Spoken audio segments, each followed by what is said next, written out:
Today we're going to be recreating the Odyssey look on one of my images that I shot in New York. I hope you enjoyed this video. Let's get straight into it, and I'll show you what we've done.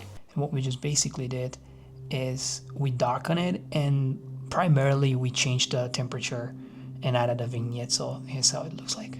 We're going to be recreating the Odyssey look today. I got inspired after watching the movie and I saw some stills online. So what it is, I think these reds are very interesting. It's kind of like a film style. You could see also the blues are very emphasized, and you could see that there's a little bit of a grain as well on those. So like for example this one. We're going to try to recreate the colors today in one of our photos on PHOTOMATOR. We're going to try to recreate this style 3, today, 2, 1, let's go. Which is, we're going to try to recreate this see, style today, are quite emphasized. Which is quite dark. As you can see, the blues are quite emphasized. It's quite right dark. Side you and have the left some side, and vignette on the right side and the left side, and then you can see that the saturation of the natural orange is way more than natural. Okay, so the first thing that they do, I think, is the temperature is quite cold in these photos, and then the exposure is quite down like this. Now I'm going to start with a vignette first, so it's like, or I think vignette people call it. It's kind of like this because you can see that there was quite a lot of a black point on the picture that we saw before, and the softness wasn't really as soft. It was kind of like you could see the vignette on the right and the left side as well. So here it is.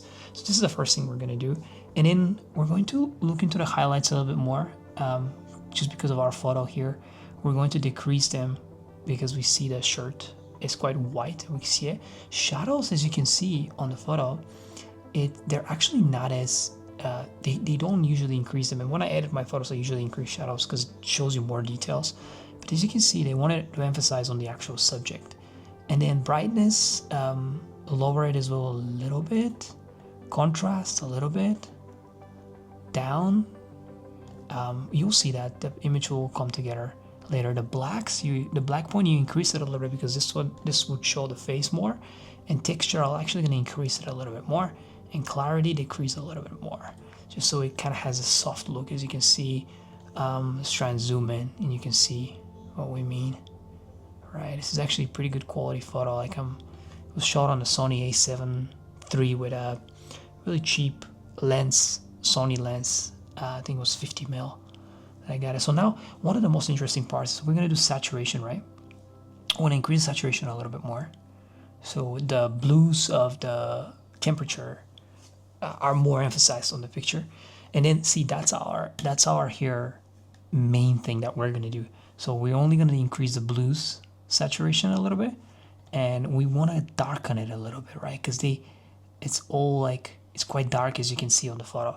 Now the main part of the whole photo is this color wheel.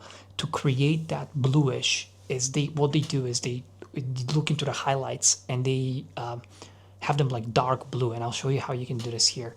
And also midtones, and I think the midtones were kind of red because of the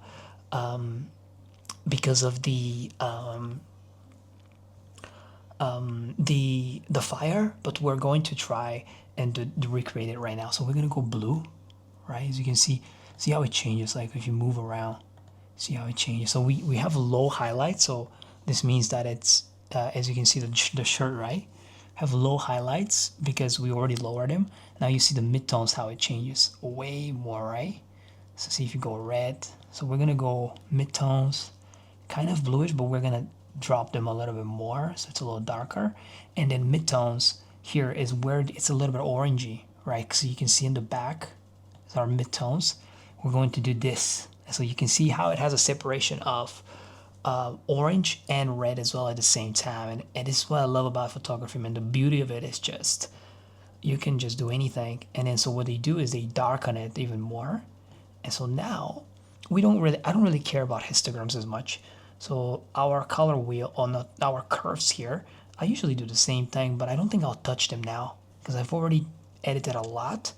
And I think that's it. You can also like play around with the colors here if you want to just change the blues a little bit more, but I feel that's it. We don't need anything else. We don't need a lot. They have a little bit of grain there, just quite a small part. And then here, in order to see the face of the person, we're going to add a little brush. So the brush is very, very simple. So you just have this, because I don't really want to like select the subject or something. And you would just have the brush, and you would like try to increase the clarity a little bit, get the shadows a little bit more so you can see the face of the person more. And the highlights, you're just gonna decrease it a little bit more. Exposure, we're not gonna touch it, or maybe just slightly a bit more so you can see the details. And here's what you have. You have it ready. I think that's it. I think we're done with the photo. This is what it looked like before. I will show you right now. This is what it looked like before. This is what it looks after. And I think we recreated it a little bit. Maybe let's do a split comparison and I'll show you what it means. So see how lit it was? And what we just basically did is we darken it, and primarily we changed the temperature and added a vignette. So here's how it looks like. Tell me if you want to see any more tutorials like that, inspirations from other movies like Goodfellas or maybe The Godfather, maybe Better Call Saul. Let me know and we can recreate those.